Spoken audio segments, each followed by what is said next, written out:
انیس صاحب، بہت سے لوگ متفرق سوال کرتے ہیں کہ میرے شوہر، والد یا والدہ کی خاص قسطوں والی اسٹیٹ لائف انشورنس پالیسی تھی جس کی کچھ خاص ایک ساتھ جمع کروائی گئی تھیں، اب ان کا انتقال ہو گیا ہے، مجھے کیا ڈیتھ کلیم ملے گا؟ بہت شکریہ ایاز صاحب. یہاں پہ تو سب سے پہلے ہمیں یہ دیکھنا ہوتا ہے کہ ڈیتھ کے وقت پالیسی کا سٹیٹس کیا تھا. صحیح. ڈیٹ آف ڈیتھ پہ پالیسی کا سٹیٹس اگر ان فورس تھا تو پالیسی کا جو کلیم ہے وہ آپ کو ملے گا. صحیح. اب کلیم کی رقم کیا ہوگی یہ پالیسی کے ٹیبل اینڈ ٹرم اور سم ایشورڈ پہ ڈیپینڈ کرتا ہے. ٹھیک ہے.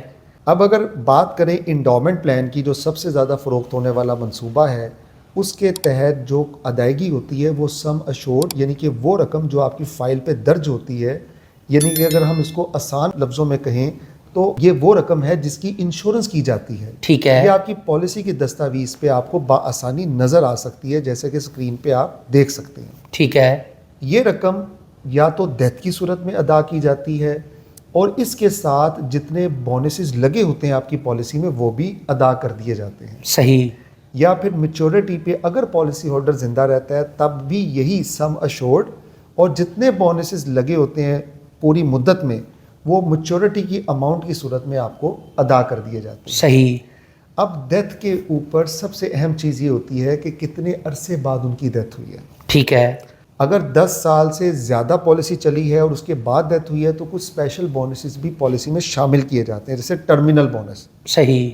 جس کی کیلکولیشن 60 روپے فی 1000 ہوتی ہے. صحیح. آپ کے سم ایشورڈ کی اگر بات کریں تو. ٹھیک ہے. تو اسی طرح ٹیبل اینڈ ٹرم میں دیکھا جاتا ہے کہ اگر 15 سال کی پالیسی ہے تو اس کے بونسز کی جو ویلیو ہے وہ ڈفرینٹ ہوگی، 20 ایئرس کے بونسز کی ویلیو ڈفرینٹ ہوگی. تو یہ تمام کیلکولیشنز اگر ہم دیکھیں تو ابھی فوری طور پہ ہم نہیں بتا سکتے کہ ایگزیکٹ فگر کیا ہوگی. صحیح. قریب قریب کا اندازہ دیا جا سکتا ہے، جو کہ سم ایشورڈ کی ایک بڑی اماؤنٹ اور جتنے بونسز آپ کو سٹیٹس پہ نظر آ رہے ہیں وہ تو آپ کو مل جاتے ہیں. ٹھیک ہے. کلیم دائر کرنے کے بعد جب کلیم کی منظوری کا فیصلہ دے دیا جاتا ہے تو پھر اس کی کیلکولیشنز ہوتی ہیں. ٹھیک ہے. اور اس کیلکولیشنز کا باقاعدہ آڈٹ ہوتا ہے. صحیح. پھر ایک فائنل سیٹلمنٹ اماؤنٹ جو ہے وہ سامنے آتی ہے اور پھر اسی اماؤنٹ کا چیک اس نامینی کے اکاؤنٹ میں منتقل کیا جاتا ہے. انیس صاحب، آپ کا بے حد شکریہ. آپ کے مستقبل کی محافظ، state life insurance corporation of Pakistan.